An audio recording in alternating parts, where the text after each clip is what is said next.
This is Optimal Relationships Daily, episode 1525. Have I committed to too many kids' activities? By Andy Hill of MarriageKidsAndMoney.com. Hello, everybody, and welcome back to ORD for our parenting leg of the week.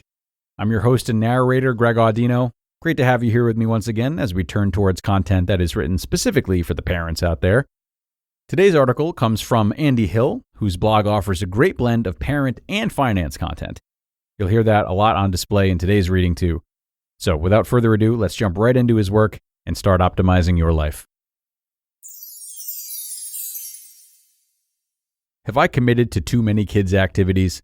By Andy Hill of MarriageKidsAndMoney.com. Hi, Andy. You've said that Nicole keeps you balanced with actually living life while still trying to reach your financial goals. How do you balance kids' activities and optional expenses? My kids are 4 and 1, and we've just started to branch out into formal activities like swimming lessons and gymnastics classes. I know that parents can go nuts with fun and enriching activities and kid events, easily spending hundreds of dollars a month. I'm not interested in being a tightly scheduled family or spending tons of money on activities, but I also don't want to lean too far into living in a cardboard box territory. I'd love to hear your perspective on how your family balances kids' activities and expenses. Thanks. Allison. What great timing for this question, Allison. This is actually where my wife Nicole and I flipped the spender and saver roles. Maybe because playing sports and being part of teams was so important to me growing up, I way over-sign up my kids for activities. Here are a few of my expensive kids' sports follies thus far. Baby swimming lessons.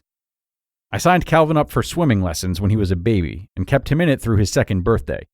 Yes, it was a great bonding experience for me and him, but he still doesn't know how to swim, and he is now 4. Soccer too early. There was a local soccer class that I thought Zoe would enjoy, so I signed her up. Mistake. She literally would lay down in the middle of the field and cry while other kids ran around her. And at one point, the coach came up to me and said, "You're going to have to pick her up or she's going to get trampled." Youth soccer fail number 2. And then I pretty much learned nothing and signed Calvin up for soccer at 2 years old as well. Through all of the practices, he was cold, crying, and just wanted me to hold him the whole time. What did I learn from this? I suppose I should have waited on all these activities, and I probably would have saved a boatload of dough and time. But hey, I got some funny stories out of it.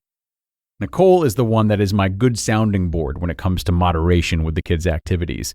She really wants to not overwhelm our schedule and not waste our money when we could be using it on activities and things that make us all happier. Here are a few of my wife's words of wisdom on this that I'm still learning. Number 1, the kids can pick up one activity at a time. If we've signed Zoe up for soccer in the fall, then we shouldn't sign her up for dance as well, even if she really wants to. If we do, then Zoe will get overwhelmed, and quite honestly, since I'm so busy with my day job and my podcast, I won't be able to take her to all of these activities. Nicole will end up running around town for practices, games, meets, and recitals. It won't bode well for our family time, our downtime, and quite frankly, our marriage. Number 2, pick age-appropriate activities, even if they have a class. Just because they have a swimming class for babies doesn't mean that it's a good idea. And just because they have soccer for a 2-year-old doesn't mean they are ready to play. Youth sports is a $15 billion industry, so beware if you're being sold into something that's not really worth it. I'm mostly speaking to myself here, Allison. Number 3, balance the school year with athletics and the summertime with learning. We noticed Zoe lost a bit of her kindergarten math skills, reading skills, and Spanish skills over the summer.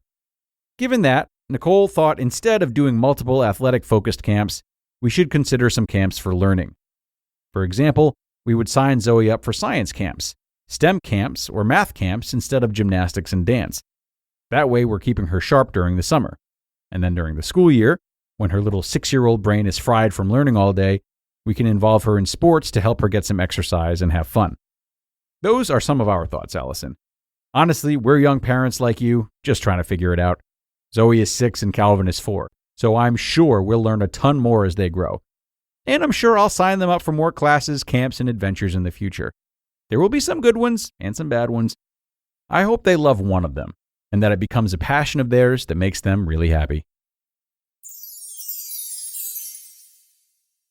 You just listened to the post titled, "Have I Committed to Too Many Kids' Activities?" by Andy Hill of MarriageKidsAndMoney.com. And a big thank you to Andy for sharing some of his thoughts and experiences today.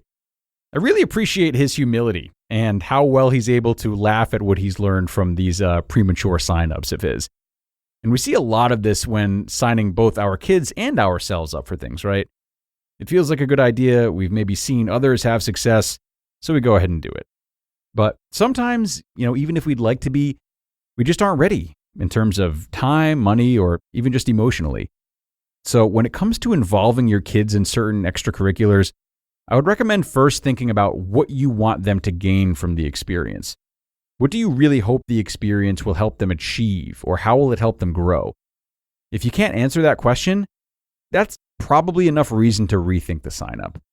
But if you do have good intentional answers, but you're still concerned about time or budget, think about all the different outlets, the different ways that they can learn what you want them to learn, ways that are, that go beyond just signing them up for X, Y, or Z activity. You might find creative ways to teach this lesson in the home or with family, ways that are both cost-effective and help to nurture the bonds that they have with loved ones too. So, I'll leave it to you folks. We're done for today. I hope you took something from this article, and I hope you will share it with a parent in need.